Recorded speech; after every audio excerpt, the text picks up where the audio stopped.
but you have a dietitian who is advocating for soybean oil, a toxic polyunsaturated putrid fat, go directly into my dad, my old man's bloodstream.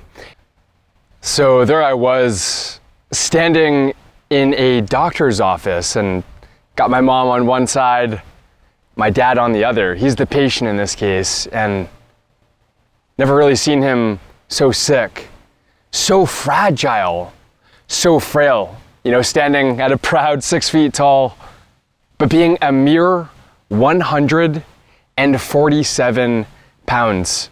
I'm stood there. We've got a surgeon in the outpatient office articulating the details of really vital, frankly, life-changing surgery that my dad has impending. I've got my smartphone out. I got my sister on like a video call. She was at work so that she could participate. And I'll never forget what that surgeon said. And I want to preface by saying I am eternally, immensely, incredibly grateful for the fact that this man literally saved my old man's life. But I'll never forget when he disclosed the fact that he had experienced the exact same thing that my dad had. It's called diverticulitis. And he spent 9 days in the hospital. And the surgeon that saved his life had experienced this twice and already gone under the knife. Yeah, it really dawned on me the irony of this. It's like, who can you really get grade A health advice from nowadays? And look, I did not have the cognitive faculties, like the information that this surgeon did to actually land the plane and actually get my dad back on 2 feet. But what I would say is that this approach was very reactionary. It was like, after the event occurred, sure, he can bring you back to ground zero. But my question is, how do we hit this out of the park, man? How do we become incredibly healthy and high vibe human beings who really embody the idea that an ounce of prevention is indeed worth a pound of cure? Because in the 40-minute visit with this surgeon, who is incredibly intelligent, admirably intelligent, there was zero talk about why this had happened in the first place and how to prevent it henceforth. Kind of reminds me of the knee replacement that my mom recently had. It's like, it's only a matter of time before the next knee has to be replaced. But we're not being told how to actually prevent that down the line. So the message of today's video is that I don't want to demonize Western medicine in its entirety. What I'm zeroed in on are the 95% of costs incurred in Western medicine, which are related to chronic conditions that are largely preventable. And the fact that well-intended, incredibly intelligent surgeons, like the one that my dad was fortunate enough to have save his life, are simply not taught. It's not within their purview, within their scope, within their paradigm to actually recognize in any palpable fashion. And because of that, what's happening is we're sort of just kicking the proverbial can down the road and not realizing that eventually we're gonna have to pay the piper. And I don't want that for any of you guys. I don't want you to have to spend 9 days in the absence of natural sunlight outside of your comfy, cozy bed, not even being able to, make love to your partner and have the amazing experiences that you do on a day-to-day basis, but rather spending 9 days in a place that you don't recognize, it feels foreign to you, you're not sleeping as well, you're certainly not eating as well, because when the dietitian comes to meet with you and your loved one and your son, so I'm standing in the same room, as they're articulating the concoction that they're gonna be putting into my dad's veins. And just the mixture of amino acids for his protein, which is great, glucose for his carbohydrates, and then, and this is just a fancy word, the lipid emulsion, the fats that he's getting through the PICC line as part of a TPN, that means total parenteral nutrition, is soybean oil. Soybean oil, you guys. Like the very first thing, the number one step that you can take to improve your health, they're literally in a proprietary blend infusing that into my dad, the man who brought me into this world.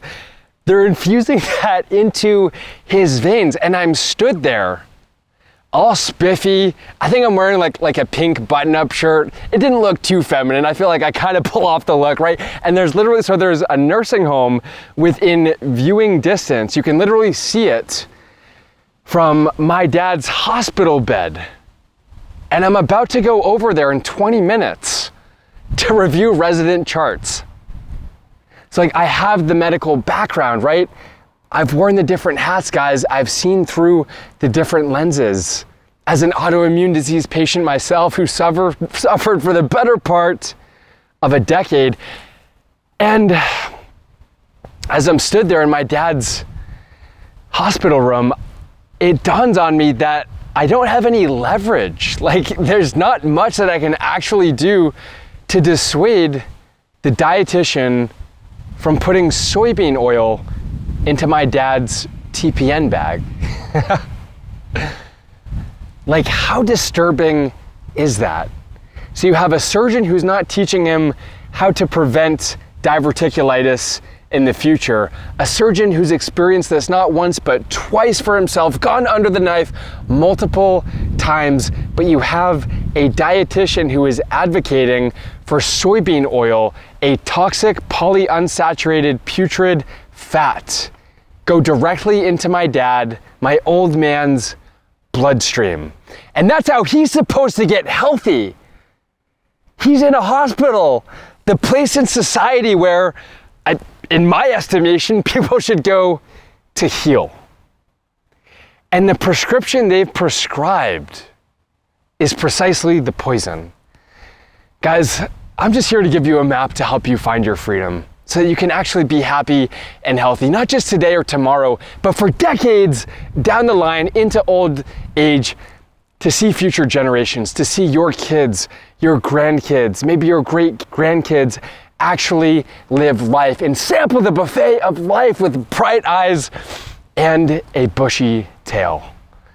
So guys, if you don't want to end up in a hospital bed for 9 days like my old man did, if you don't want to end up on your birthday going in for surgery that goes haywire and has to end up in you needing a colostomy bag for the next 12 months, if you don't want to have a knee replacement like my mom did and have to always wonder in the back of your mind, when are you going to have the next knee replaced? Then what I recommend is not putting pharma first, but putting food first and creating good health on the front end so that you don't have to buy back your health with a never-ending, perpetually renewed pharmaceutical with 11 refills on the back end. Because I'll promise you this, pharmaceuticals, the idea of buying back your health, that's not guaranteed. And unfortunately, what is guaranteed, but you've been led to believe is not guaranteed because of the 50,000 nutritional studies that have surfaced, come to fruition in the last 3 years alone, the modus operandi of which is to confuse. See, you've been told that health is complex and that we have all of these contradictory studies and that there's no North Star. There's no replicable process that you could pursue. But that's not true, guys. There is a process, and genius leaves clues. Success leaves clues. And I've been successful. I've been able to land the plane, to reverse a rare inflammatory chronic condition called eosinophilic esophagitis. And that process is conserved and applies to a litany of chronic conditions that you and your loved ones are walking around with and silently, slowly suffering from. And I don't want that for any of you guys. Guys, step number one, it's the most important step, is to review the ingredients list of everything that touches your tongue, teeth, and lips. And this includes when you go out to restaurants and you're ordering something for dinner, you have to ask what oils are being cooked in. Are there vegetable oils, guys? Are there seed oils? Soybean oil. The soybean oil that was being infused into my dad's veins is the same soybean oil that you don't want to be exposed to your digestive tract, to your body, to your bloodstream. It's these oils that are in processed packaged foods. It's these oils that are in Crisco, that are in vegetable oils, that fast food joints are cooking, are frying their foods in, that end up in the cells of your body and bioaccumulate for hundreds of days, for years, that it takes to detoxify from. Guys, subtract the seed oils before they subtract you. I love you guys very much. Thanks for checking out today's video. Drop a comment down below. How are you doing? Actually, how are you doing? Do you get the sense that your health maybe isn't everything that it could be? Sort of like you're dimming your own light. You're not sleeping as well as you'd like to. Your libido is a little bit off. You're just not feeling as good as you know you could be. As good as you were when you got here. See, the greatest heist of all time, guys, is the heist of human health. It's been taken from you, robbed, stolen, ripped right from your own possession. You've had it all along. And you've taken hook, line, and sinker the narrative that you can't get it back. But I'm here to put the health back in humanity and put it back where it belongs, in your hands. Guys, I love you all very much. Drop a comment down below, like and subscribe for more content like this. And as always, until next time, friends, find your freedom.